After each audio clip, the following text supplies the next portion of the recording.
बच्चों हम यहाँ पर एक कॉन्सेप्ट डिस्कस करने जा रहे हैं और कॉन्सेप्ट का नेम हम कह सकते हैं रीडिस्ट्रीब्यूशन ऑफ चार्ज। एक्चुअली में है क्या कि मान लीजिए हमारे पास कोई भी दो कंडक्टर है और दोनों कंडक्टर्स को पहले अलग अलग पोटेंशियल तक चार्ज किया गया है, यानी दोनों कंडक्टर्स का पोटेंशियल अलग अलग है। अब हमने उन दोनों कंडक्टर को या तो टच कर दिया या एक कंडक्टिंग वायर से दोनों कंडक्टर को कनेक्ट कर दिया।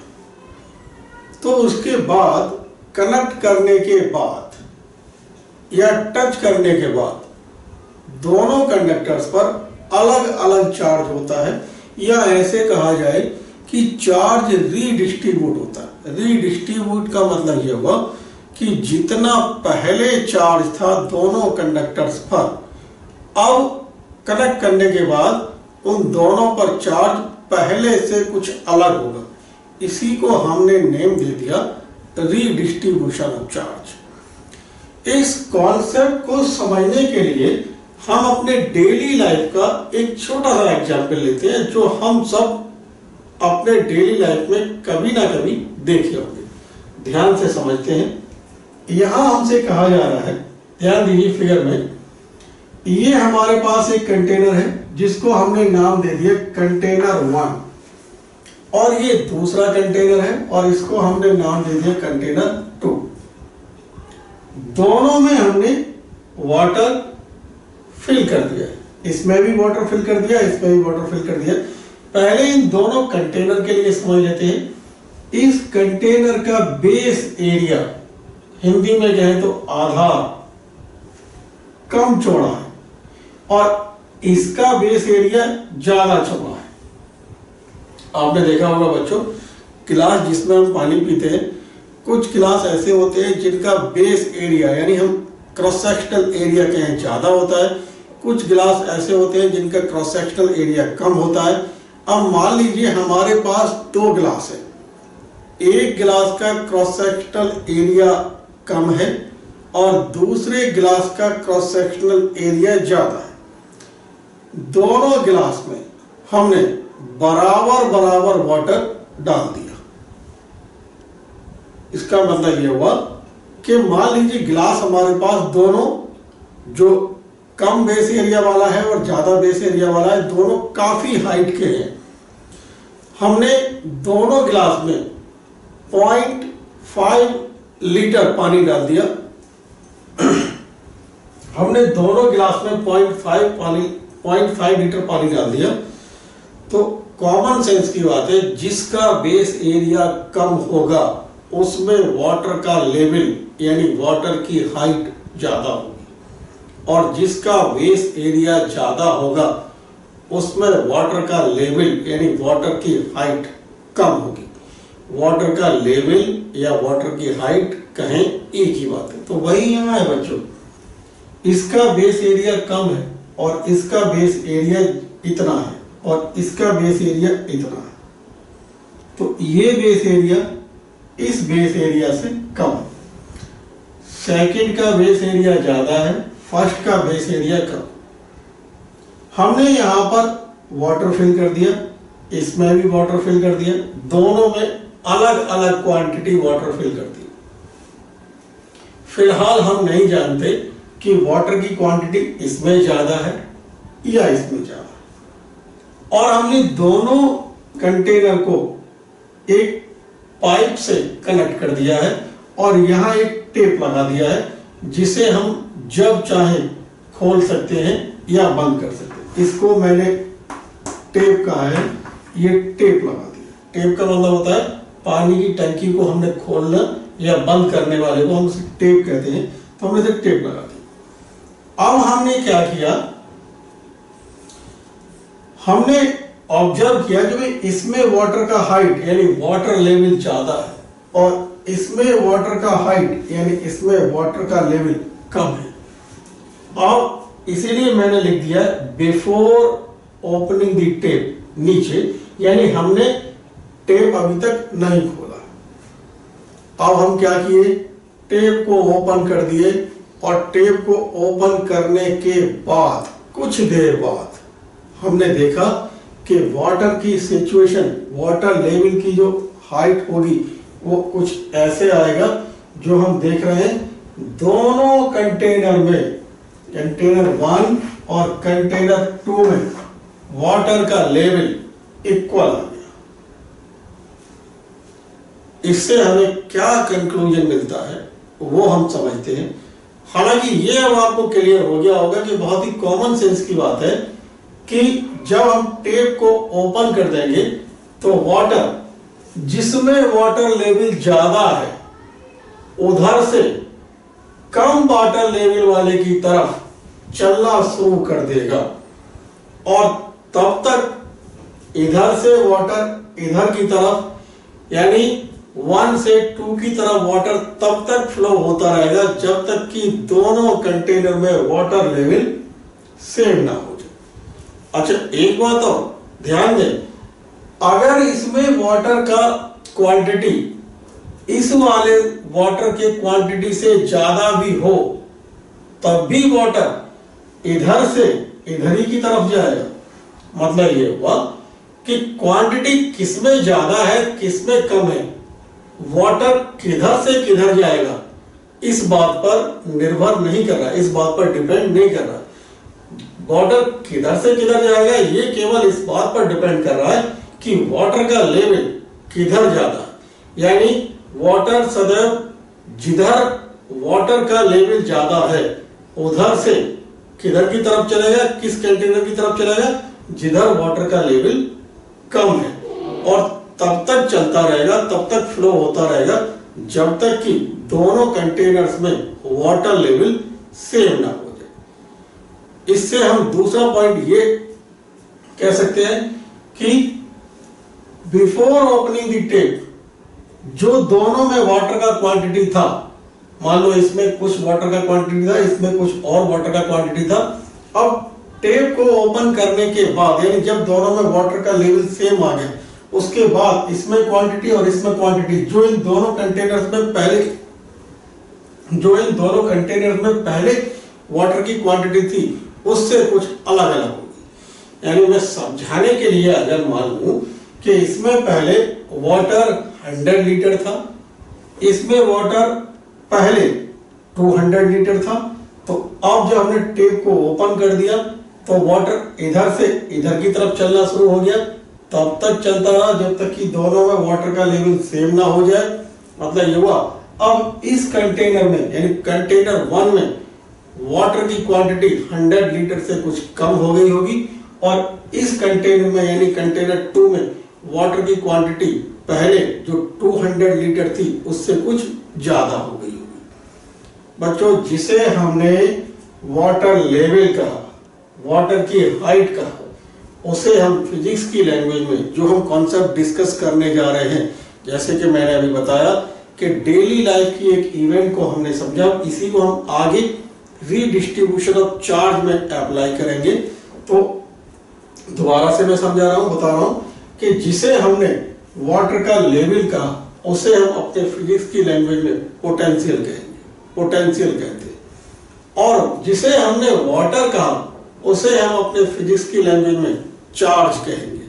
मतलब ये हुआ, अब हम अगर फिजिक्स की लैंग्वेज में इसको, इस स्टेटमेंट को बोले तो हम ये कहेंगे कि जब हम दो स्फीयर्स को, दो कंडक्टिंग स्फीयर्स को एक कंडक्टिंग वायर से कनेक्ट करते हैं या आपस में उन दोनों कंडक्टिंग स्फीयर्स को एक दूसरे से टच करते हैं, तो चार्ज सदैव हायर पोटेंशियल से लोअर पोटेंशियल की तरफ फ्लो होता रहता है। और कब तक फ्लो होता रहता है? जब तक कि दोनों स्फीयर्स का जो चार्ज है, दोनों स्फीयर्स का जो पोटेंशियल है वो इक्वल ना हो जाए। दोबारा रिपीट करें, पहले इसके बारे में कह लूं मैं, वाटर सदैव हायर लेवल से लोअर लेवल की तरफ फ्लो होता है। कब तक? जब तक कि दोनों कंटेनर्स में वाटर लेवल इक्वल ना हो जाए। जिसे हमने वाटर कहा उसे हम चार्ज कह रहे हैं, जिसे हमने वाटर लेवल कहा उसे हम पोटेंशियल कह रहे हैं। तो अब हमारा कॉन्सेप्ट ये बन गया, ऐसे कह सकते हैं कि मान लीजिए ये हमारे पास कोई भी एक कंडक्टर 1 है और मान लो ये कोई कंडक्टर 2 है।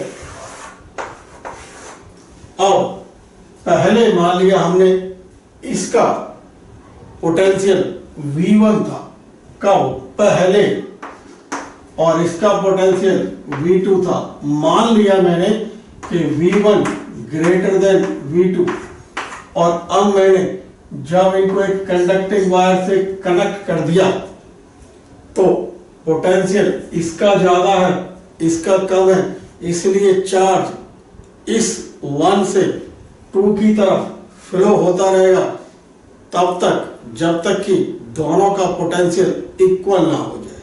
मतलब ये हुआ चार्ज जब इधर से इधर की तरफ फ्लो हो रहा है, इसका मीन्स ये हुआ कनेक्ट करने के बाद, कनेक्ट करने के कुछ टाइम बाद इस पर चार्ज कुछ और होगा, इस पर चार्ज कुछ और होगा। हाँ, लेकिन दोनों का पोटेंशियल इक्वल होगा। ध्यान देंगे बच्चों, पोटेंशियल इक्वल होगा का मतलब ये हुआ पोटेंशियल उस समय इक्वल होगा जब चार्ज इधर से इधर फ्लो हो गया, और जब दोनों का पोटेंशियल इक्वल हो जाएगा तब चार्ज का इधर से इधर की तरफ फ्लो होना बंद हो जाएगा। जब चार्ज का इधर से इधर की तरफ फ्लो होना बंद हो गया यानी रुक गया, इसका मीन्स ये हुआ, अब हम ये कह सकते हैं उस मोमेंट पर इसका पोटेंशियल और इसका पोटेंशियल इक्वल हो गया, और इस इक्वल पोटेंशियल को हम नाम देते हैं कॉमन पोटेंशियल। तो अब हम यहाँ पर यही डिस्कस करने जा रहे हैं कि भाई ये जो कॉमन पोटेंशियल है उसके बाद, कॉमन पोटेंशियल अचीव करने के बाद जो दोनों पर चार्ज होगा वो क्या क्या होता है, उसी के बारे में हम डिस्कस करने जा रहे हैं। ये मैं मिटा देता हूं।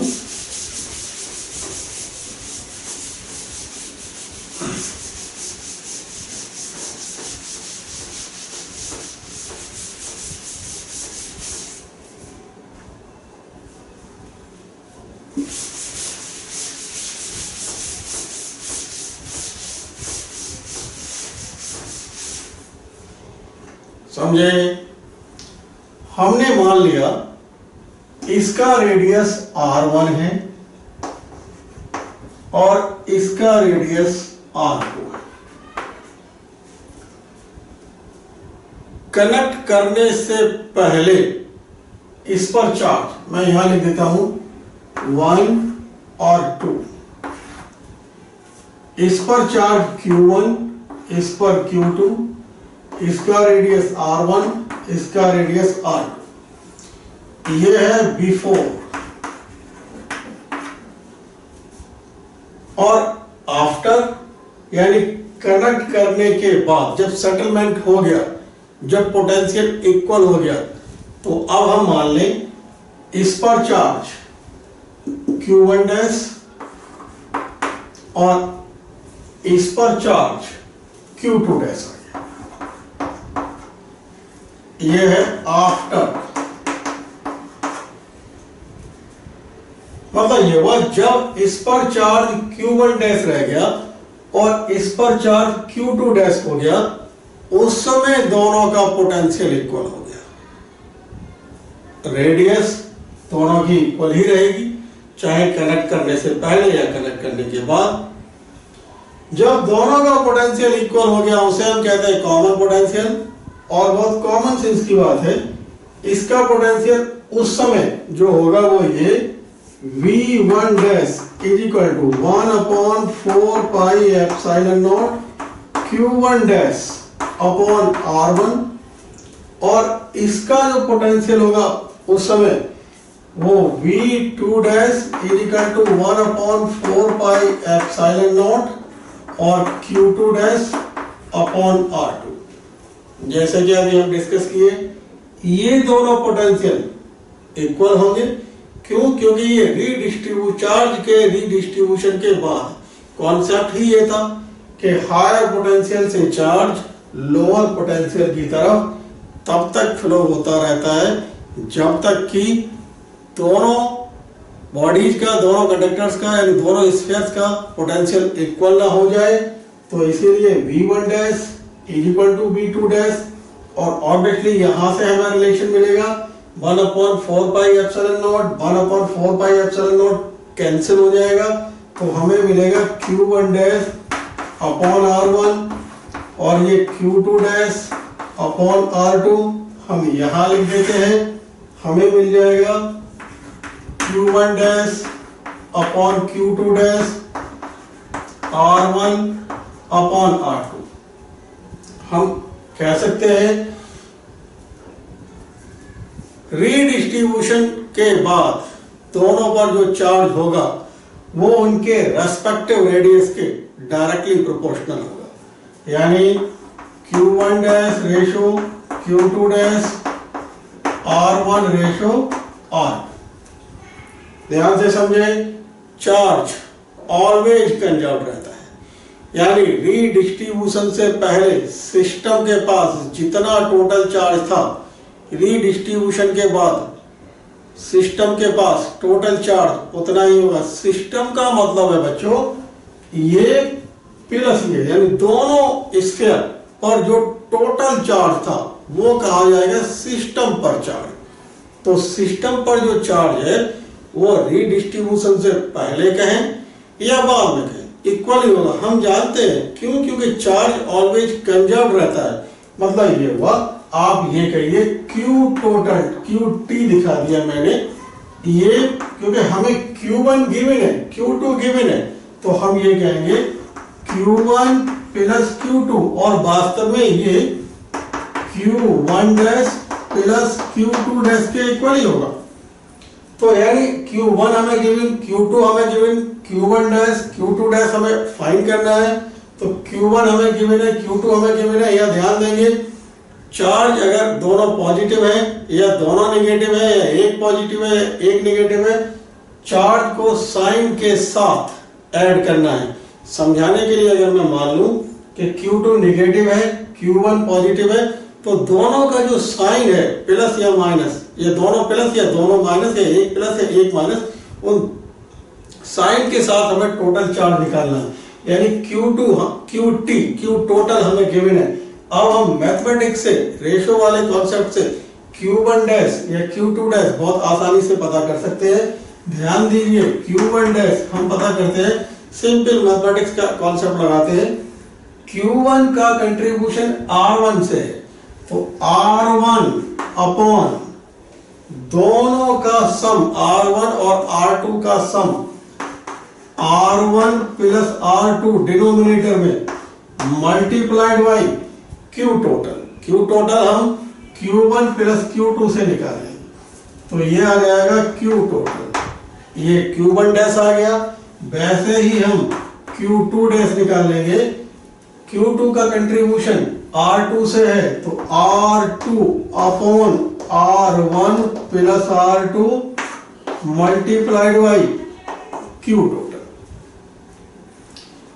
Q1 डैश मिल गया, Q2 डैश मिल गया। यहां से एक कंक्लूजन और निकालते हैं जो बहुत आसान है, कि मान लीजिए अगर दोनों स्फीयर आइडेंटिकल है, जब भी ये बोला जा रहा है बच्चों कि दोनों स्फीयर आइडेंटिकल हैं, यानी दोनों की रेडियस इक्वल है, तो R1 और R2 दोनों जब इक्वल हो गए तो हम यहां से निकाल सकते हैं, समझ सकते हैं ये वाला यहां से कि Q1 dash upon Q2 dash 1 के इक्वल आ गया। मतलब ये हुआ कि अगर दो स्फीयर आइडेंटिकल है, यानी उनकी रेडियाई इक्वल है और उनको एक दूसरे से कनेक्ट कर दिया जाए, टच कर दिया जाए, तो कनेक्ट करने के बाद या टच करने के बाद जो दोनों स्फीयर पर चार्ज आ जाएगा, वो जो उनके पास पहले चार्ज था, यानी कनेक्ट करने से पहले चार्ज था, उस टोटल चार्ज का 1/2 यानी हाफ हाफ हो जाएगा। मतलब ये हुआ कि इस पर चार्ज पहले Q1 था, इस पर Q2 था, तो टोटल चार्ज जो हम लिखे ही थे Q1 प्लस Q2, तो अगर दोनों स्क्वायर आइडेंटिकल है तो उस केस में इस Q1 प्लस Q2 का आधा इस पर और आधा इस पर।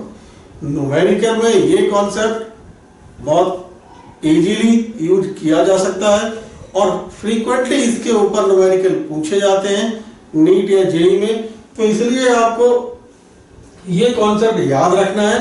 और इस कॉन्सेप्ट में भी ये वाला कॉन्सेप्ट कौन सा, जब दोनों स्क्वायर आइडेंटिकल हैं उस समय दोनों पर जो चार्ज का रीडिस्ट्रीब्यूशन होगा या कनेक्ट करने के बाद या टच करने के बाद जो दोनों पर चार्ज होगा वो टोटल चार्ज का आधा आधा हो जाएगा।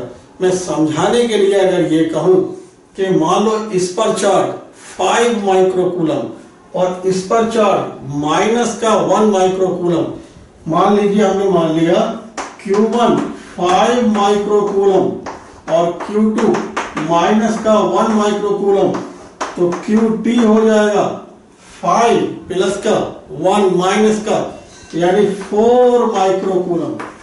और अब अगर ये दोनों स्फीयर आइडेंटिकल है यानी दोनों के रेडियाई इक्वल है तो इसका मतलब ये हुआ 4 का आधा इस पर रह जाएगा और 4 का आधा इस पर, यानी कनेक्ट करने के बाद इस पर चार्ज रह जाएगा Q1 डैश 2 माइक्रोकूलम और Q2 डैश यानी इस पर जो चार्ज रह जाएगा वो 2 माइक्रोकूलम। लेकिन ये तभी है जब दोनों स्फीयर इक्वल होंगे।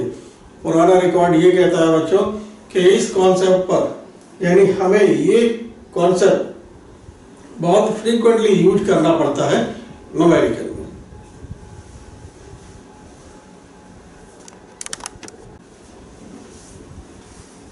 अभी इसी में थोड़ा कुछ आगे और समझते हैं। जैसे हमने पा लिया कि आफ्टर रीडिस्ट्रीब्यूशन जो चार्ज का रेशियो होगा वो उसके रेस्पेक्टिव रेडियाई के डायरेक्टली प्रोपोर्शनल होगा। अब आफ्टर रीडिस्ट्रीब्यूशन जो चार्ज डेंसिटी होगी उसके बारे में थोड़ा सा डिस्कशन कर लेते हैं। चार्ज डेंसिटी, क्योंकि ये कंडक्टिंग स्फीयर है तो इस पर जो चार्ज डेंसिटी होगा वो चार्ज पर यूनिट एरिया, क्योंकि कंडक्टर के केस में हम जानते हैं चार्ज उसके आउटर सरफेस पर रहता है।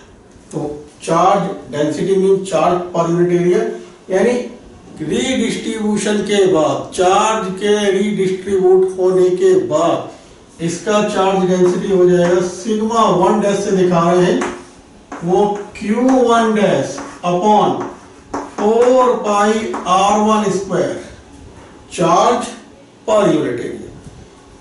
सेकेंड स्क्वायर पर चार्ज डेंसिटी हो जाएगा Q2 डैश अपॉन 4 पाई R2 स्क्वायर। हम यह sigma 1 dash upon sigma 2 dash की बात करेंगे तो sigma 1 dash upon sigma 2 dash आप देख रहे हैं ये आएगा आपके पास Q1 dash upon Q2 dash, obviously 4 pi cancel और ये R2 स्क्वायर ऊपर और R1 स्क्वायर नीचे। Q1 dash upon Q2 dash यानी Q1 dash upon Q2 dash की जगह हम R1 अपॉन R2 लिख सकते हैं। तो sigma 1 dash upon sigma 2 dash ये आएगा R2 sigma 1 dash sorry Q1 dash upon Q2 dash आएगा हमारे पास, मतलब Q1 dash upon Q2 dash की जगह हम पहले ही निकाल चुके हैं और ये आ जाएगा अब एक तरीके से R1 upon R2 multiplied by R2 square upon R1 square. तो sigma 1 dash upon sigma 2 dash आ गया R2 अपॉन R1। R2 से ये एक R2 कट जाएगा, एक R1 से ये R1 कैंसिल हो जाएगा तो sigma 1 dash upon sigma 2 dash आ गया R2 dash upon R1 dash. ये रिजल्ट आपको माइंड में रखना है, ध्यान देंगे। चार्ज के रिडिस्ट्रीब्यूशन के बाद चार्ज उनके रेस्पेक्टिव रेडियाई के डायरेक्टली प्रोपोर्शनल है, लेकिन चार्ज डेंसिटी रेस्पेक्टिव रेडियाई के इनवर्सली प्रोपोर्शनल है। आप देख रहे हैं Q1 dash upon Q2 dash is equal to R1 upon R2 और यहाँ sigma 1 dash upon sigma 2 dash equal to R2 upon R1। दोनों कॉन्सेप्ट को आपको याद रखना है, न्यूमेरिकल्स पे अक्सर डायरेक्टली यूज होते हैं।